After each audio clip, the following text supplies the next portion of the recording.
আপনি যদি কোনো ইউরোপ কান্ট্রিতে যেতে চান তাহলে আপনার সর্বোচ্চ খরচ হবে, আত্মীয় যদিও আপনার কাছ থেকে কিছু টাকা নিয়ে নেয়, সর্বোচ্চ 10 থেকে 12 লাখ টাকা খরচ হবে, আমি যেতটুকু জানি। কিন্তু আপনি যদি দালাল ধরে বাংলাদেশ থেকে মনে করেন যে পর্তুগাল যেতে চান বা ইতালি, ইউকে এরকম দেশে যেতে চান, তাহলে আপনাদের কাছ থেকে দালালরা কত টাকা নেবে জানেন? 22 থেকে 23 লাখ টাকা তারা নিয়ে নেবে। কারণ কি?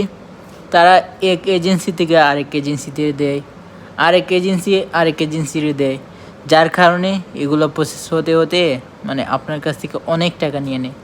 কিন্তু দুর্ভাগ্য, তারা মানে এগুলা টাকা খাওয়াইও তারা বিদেশে যেতে পারে না, তারা ইউরোপ কান্ট্রিতে যেতে পারে না।